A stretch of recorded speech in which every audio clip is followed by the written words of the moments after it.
19 साल की उम्र में जब मैं अपने शहीद पिताजी के टुकड़े घर लाई तो मैं नाराज थी इस देश से। मैं नाराज थी। मेरे दिल में यह भावना थी, मैंने अपने पिता को भेजा, तुम्हारा काम था सुरक्षित रखना। मैंने अपने पिता को हिफाजत से तुम्हारे पास भेजा और तुमने ये टुकड़े लौटा दिए मुझे, और वो टुकड़े इस झंडे में लपेटे हुए थे, देश के झंडे में। मैं नाराज थी। मैं समझती हूं शहादत की का क्या मतलब है। जैसे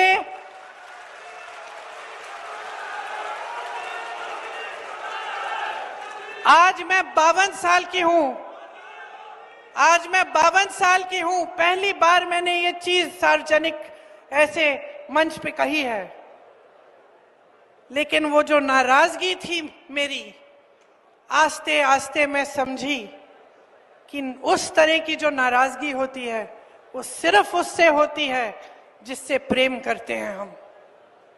मेरे देश के लिए मेरे दिल में कितना प्रेम है, मैं कैसे समझाऊं। जब मोदी जी मंच पे खड़े होकर मेरे पिता को देशद्रोही बोलते हैं, जब मोदी जी कहते हैं कि मेरे पिताजी ने कोई कानून बदल दिया अपनी मां से विरासत लेने के लिए, तो मेरे दिल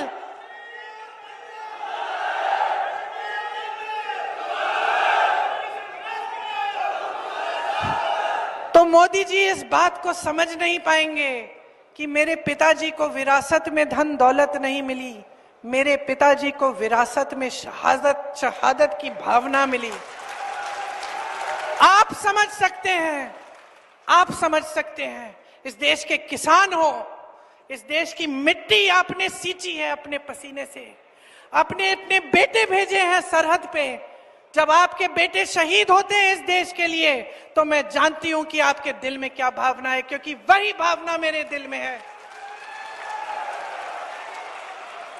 जो पुलवामा के शहीद हैं, जब वो हुआ, पुलवामा का हुआ, उनमें से कुछ परिवार यूपी के थे।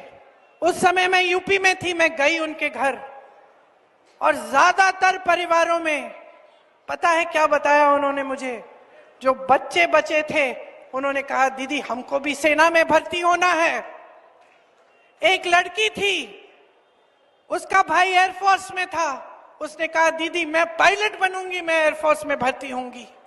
यही है शहादत की भावना। ये भावना मोदी जी नहीं समझ सकते।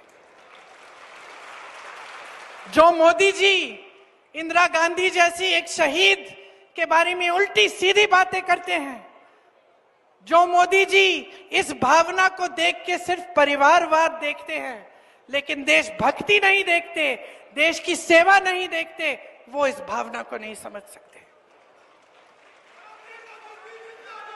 मैं आपको ये कहने आई हूं, मैं आपको ये कहने आई हूं कि हमें देशद्रोही कहें, हमें घर से निकाल दें। मेरे भाई को संसद से निकाल दिया, हम पे केस डाले। मेरे भाई पे इतने केस डाल दिए कि कभी इधर कभी उधर, कभी गुजरात में कभी बिहार में वो जाता है कचहरी, जाएगा, कुछ भी कर ले, मार डालें, लेकिन ये भावना हमारे दिल से कोई नहीं निकाल सकता।